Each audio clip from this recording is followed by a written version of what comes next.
Hello students, this chapter name is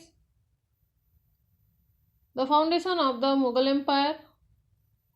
इस chapter को हम कंटिन्यू करेंगे, जिसमें हमने फर्स्ट वीडियो में आपको मुग़ल साम्राज्य की स्थापना कैसे हुई थी ये बताया था, जिसमें जो है मुग़ल साम्राज्य की स्थापना किसने की थी? बाबर ने की थी। देन बाबर के जो है पुत्र हुमायूं एंड हुमायूं के जो पुत्र हैं अकबर, उनके बारे में हमने विस्तार से पढ़ा था। देन ये सेकंड वीडियो है। सेकंड वीडियो में हम अब जानेंगे रानी दुर्गावती एंड अकबर के बारे में। So let's see. Akbar wanted to annex Gondwana of Gadkatanga, the rich and powerful kingdom of the Gonds, which had its capital at Chauragarh. Following the death of King Dalpat in 1548, his 5-year-old son Veer Narayan Singh succeeded the throne of Gadkatanga. His mother Durgavati, who was his guardian, ruled the kingdom successfully on his behalf with the help and guidance of her ministers. She established political unity and peace throughout Gondwana with her liberal attitudes, efficiency, and able administrations. When Akbar's army attacked Gondwana under the command of Asaf Khan, Rani Durgavati rode to battle in armor mounted on her elephant. Unfortunately, she was struck by an arrow and fell unconscious. On gaining consciousness, she learned that her army had been defeated. She stabbed herself to death, fearful of facing decrease when captured by the enemy. At that time, Chhattisgarh was known as the Ratanpur Kingdom and was ruled by the Kalchuri dynasty. तो रानी दुर्गावती कौन थी? रानी दुर्गावती गोंडवाना या गढ़ाकटंगा विस्तृत और संपन्न राज्य था। इस राज्य की जो राजधानी चौरागढ़ थी और मुख्य निवासी गोड़ थे यहाँ के। और सन 1548 में राजा दलपत के मृत्यु के बाद रानी दुर्गावती अपने 5 वर्षीय पुत्र, जिनका कि नाम वीर नारायण सिंह था, और वीर नारायण सिंह की संरक्षिका बनी थी और अपने मंत्रियों के परामर्श एवं सहायता से सफलतापूर्वक शासन करती रही।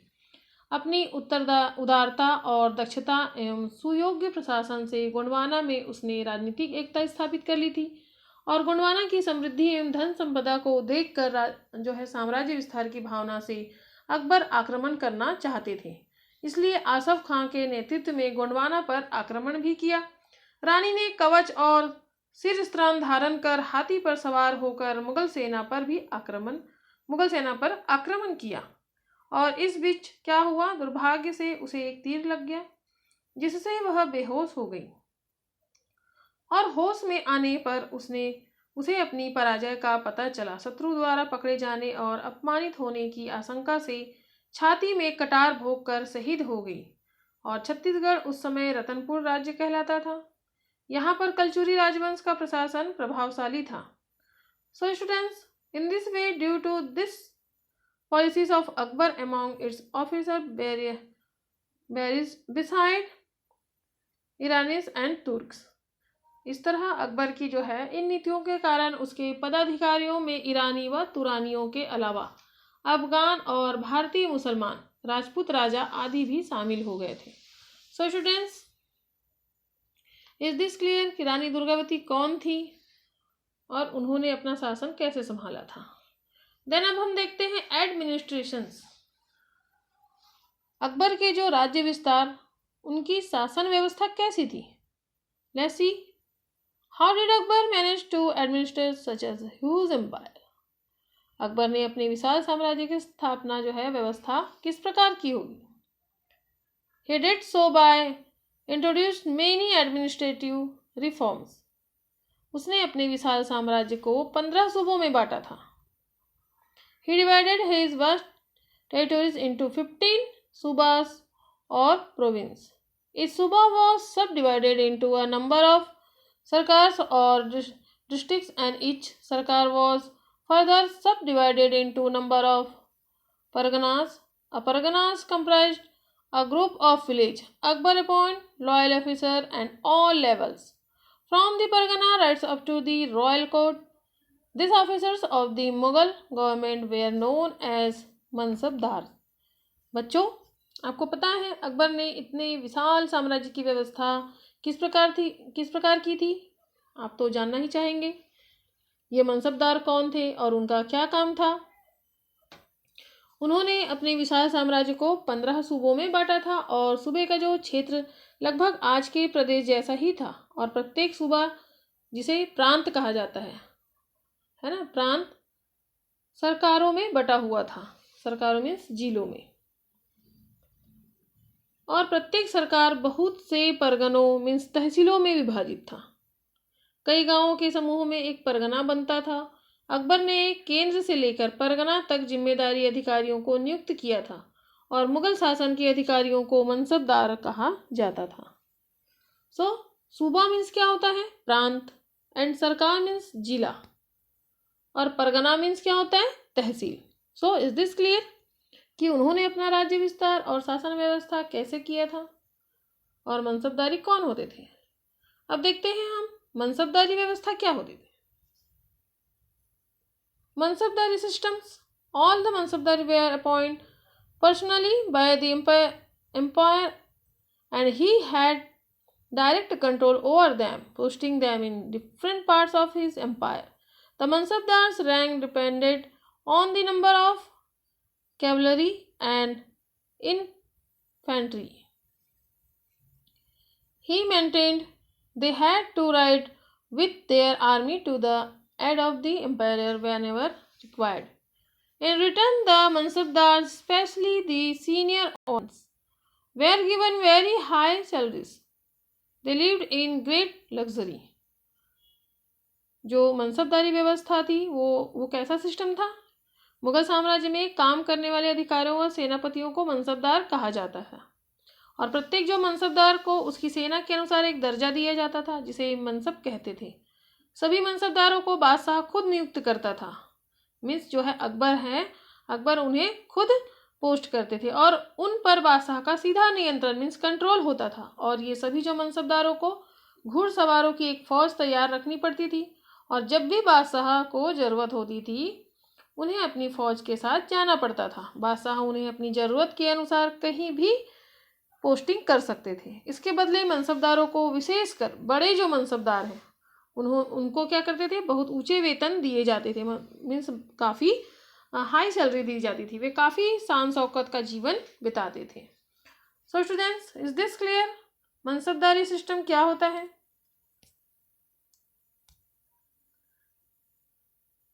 The mansabdars were not paid cash. Instead, they were deputed to collect revenue from a certain area and kept part of it to over their salary. These areas were called jagirs. Hence, the mansabdari was also referred to as jagirdars. लेकिन क्या करते थे जो मनसबदार थे? लेकिन मनसबदारों का जो वेतन सीधा रुपयों में नहीं मिलता था। उन्हें कैसे मिलता था? उन्हें किसी क्षेत्र से लगान इकट्ठा मीन्स टैक्स कलेक्ट करना पड़ता था, है ना, और उस जो है टैक्स को वेतन के बदले रखने को कहा जाता था। मीन्स सैलरी के बदले वो उन चीज़ों को रखते थे। इन क्षेत्रों को जागीर कहते थे। वह मनसबदार उस इलाके का जागीरदार कहा जाता था।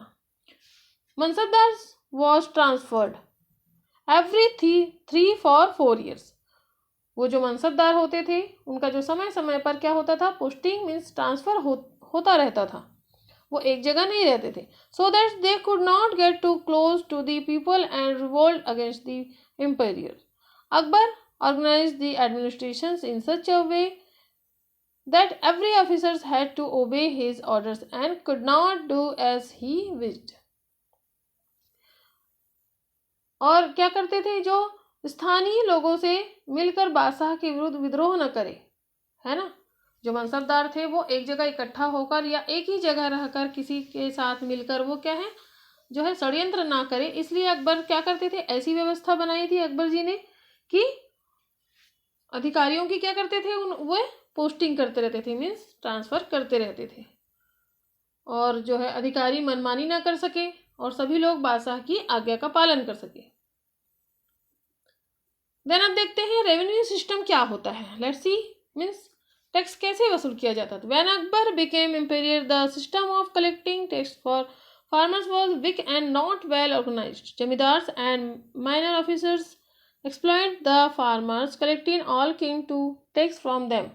Akbar ruled that the tax to be paid by the farmer would be decided by the acreage of land they cultivated, and it would have to be paid in cash, not in kind.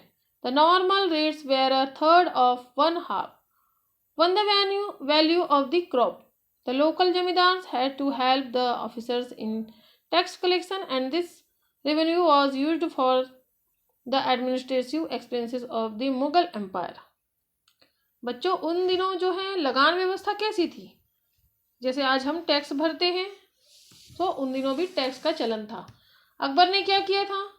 Akbar जब बादशाह बना तो किसानों से लगान इकट्ठा करने के लिए व्यवस्था काफ़ी कमज़ोर थी। छोटे अधिकारी और जमींदार किसानों पर मनमानी करते थे। लगान वसूली कभी ज़्यादा तो कभी कम हो जाती थी। इसलिए अकबर ने यह तय किया कि किसान लगान रुपयों में देंगे, न कि अनाज में। किसान जितनी ज़मीन में खेती करता था उसके हिसाब से उसका जो है लगान तय किया जाता था। आमतौर पर किसानों को अपनी उपज का 1/3 मीन्स 1/3 जो है पार्ट या आधा हिस्सा लगान के रूप में, मीन्स टैक्स के रूप में भरना पड़ता था, देना पड़ता था। किसानों से लगान इकट्ठा करने में स्थानीय जो वहाँ के जो लोकल जमींदार किसानों से इकट्ठा किए गए लगान से ही राज्य का खर्चा चलता था। जिस प्रकार से आज हमारे जो है देश का खर्चा चलता है टैक्स में, उसी प्रकार उस समय भी रेवेन्यू सिस्टम था। देन अब देखते हैं रिलीजियस पॉलिसीज क्या है। अकबर जी ने कौन कौन से धर्म को जो है माना था एंड मान्यता दी थी। Akbar build a prayer room near the mosque in his capital Fatehpur Sikri, where he held discourse on religious with sant and believers of different faiths. He invited the Maulvis on different Muslim sects as well as Hindu, Jain, Parsi and Christians, yogis and priests to this discourse between the years 1575 and 1585. He eventually conclude that all religions preached the same values of truth and goodness. It was the will of God that was responsible for the diversity we see in the world. With its different cultures and religions, he firmly believed that earthly ruler must maintain this diversity and not be entitled to difference. They should adopt a policy of peace and friendship to all. His close associate Abul Fazl had a big hand in convincing him to follow his path.